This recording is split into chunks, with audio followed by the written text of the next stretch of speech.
Aujourd'hui, je vous propose de découvrir une intervention assez étonnante sur un poisson. C'est une échographie cardiaque. Et notre bébé est là. C'est une belle carpe de 4-5 kg à peu près. Les deux spécialistes sont le docteur Minouine, spécialiste d'ENAC ici à Frégis, assisté du docteur Cécile Damoiseau qui est cardiologue également à Frégis. Alors bonjour Mine. Bonjour Gérald. Qu'est-ce qui lui arrive à cette petite carpe? Alors tu vois, cette carpe, en fait, elle a une distension abdominale. Alors c'est quoi une distension abdominale? Alors tu vois, en fait, son ventre est très très gonflé. Ouais. C'est quelque chose de relativement courant chez les poissons. D'accord. Ça veut dire qu'elle a beaucoup mangé ou qu'il y a un autre problème? Eh non, parce que quand ils ont beaucoup mangé, ils ont aussi le ventre gonflé, mais là, ça dure depuis plusieurs semaines. Donc on pense qu'il y a du liquide qui s'est accumulé à l'intérieur de ce poisson. Et donc la solution pour diagnostiquer son problème? Alors la solution, c'est éventuellement de faire des radios, mais c'est aussi parfois de faire des échographies. D'accord. C'est ce que nous allons faire là aujourd'hui. D'accord. Est-ce que le poisson est un animal plus difficile à soigner qu'un chat ou qu'un chien? Oui, soigner un poisson, c'est pas évident. Déjà parce qu'il vit dans l'eau, hein, donc tu peux pas vraiment le toucher. C'est un peu difficile de lui donner les médicaments. Et puis ils ont des maladies qui sont un peu particulières, donc pareil, c'est pas si facile, ou en tout cas c'est moins accessible pour les soigner, évidemment. Un chat ou un chien, bon, quand il a mal, ça se voit, il réagit, alors il aboie, il miaule ou bien il bouge. Un poisson, ça fait pas de bruit. Comment tu perçois qu'il a mal? Alors c'est difficile en réalité à voir. Déjà, un poisson en bonne santé, normalement, il mange tout le temps. Ouais. D'accord. Donc il a toujours de l'appétit. Donc déjà, si un poisson ne mange pas, c'est un signe important pour dire il y a quelque chose qui ne va pas.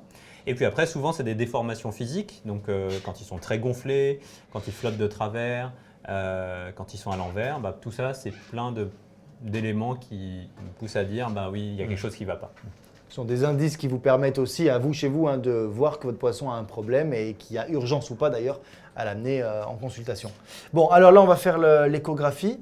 Le but du jeu, c'est de voir ce qu'il y a dans le corps du poisson.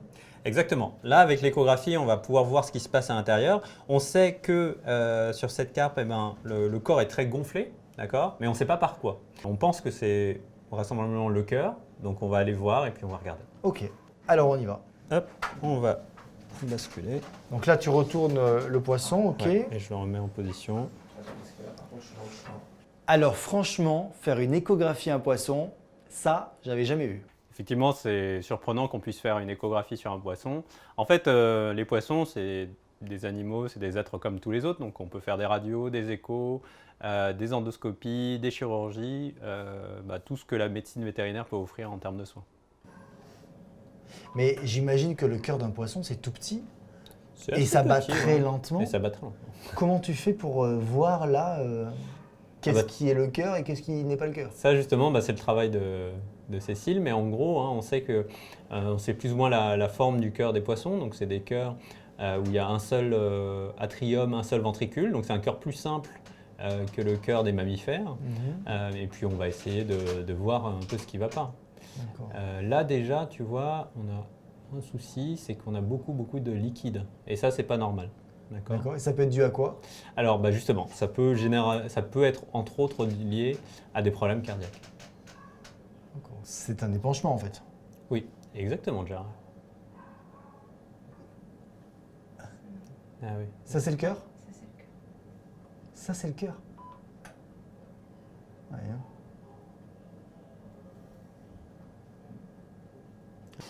Les courbes qu'on voit là, c'est quoi? Alors en fait, tu vois, là on essaye de mesurer le flux à l'intérieur du cœur et de vérifier que le flux passe normalement. Le flux sanguin. Le flux sanguin, exactement. D'accord. Et le diagnostic, c'est quoi? Donc là, j'ai pas l'impression qu'il y ait d'anomalies spécifiquement au niveau du cœur. Par contre, il y a énormément de liquide autour et à côté, donc on va essayer de ponctionner. Mais si c'est pas le cœur, ça peut venir d'où? On va voir avec l'analyse du liquide. Je pense que ça peut être lié aussi au rein.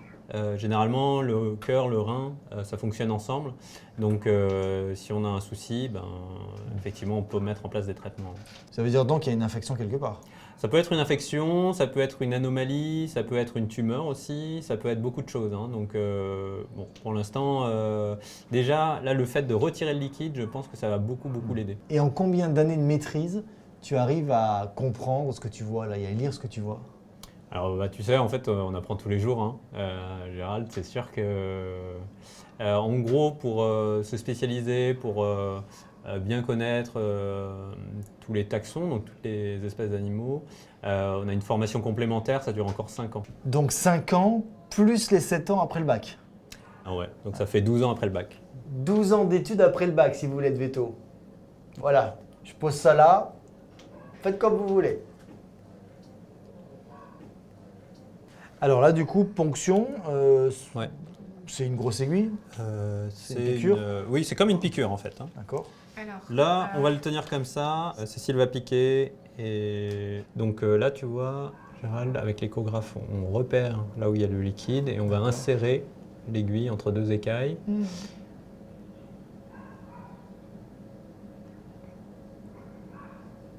C'est pas évident parce que évidemment il y a les écailles. En fait, ouais. Ce qui est fou, c'est que l'écaille est tellement dure que ça fait une armure et que l'aiguille, elle a du mal à transpercer.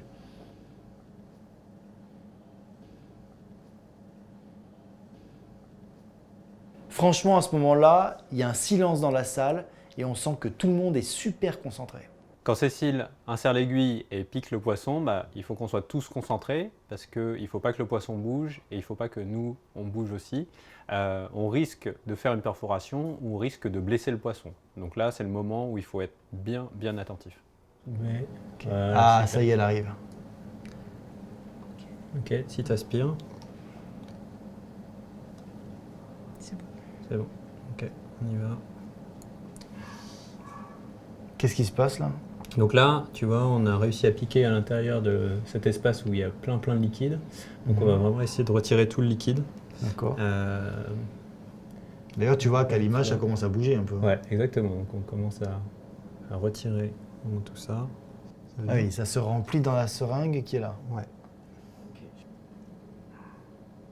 Cette couleur là, jaune, enfin marron, jaune, un peu visqueuse, c'est normal? Alors, bon, évidemment, c'est pas normal d'avoir du liquide Ouais, bien sûr. à cette localisation. Par contre, c'est ce qu'on s'attend à voir effectivement en cas d'épanchement. Donc ça confirme bien que c'est un épanchement, que c'est pas un abcès ou des choses comme ça. D'accord. Donc, C'est pas très grave. En tout cas, c'est le mieux qu'on puisse espérer parce que j'espère qu'en enlevant l'épanchement, ça déjà l'aide beaucoup. Et puis, pourquoi pas que ça le traite, quoi.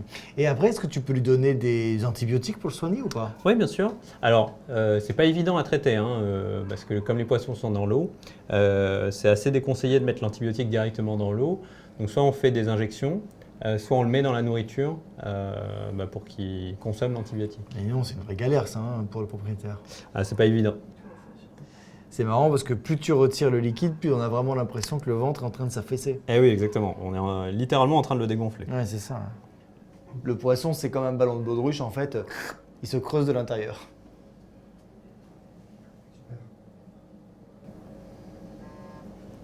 Bon, c'est pas mal déjà. Mais... Là, t'as quand même enlevé un bon 200 ml. Hein. Ouais. On est pas mal, ça va lui faire du bien déjà. Ouais. Et tout cet épanchement là qu'il avait dans le ventre, ça appuie sur les organes?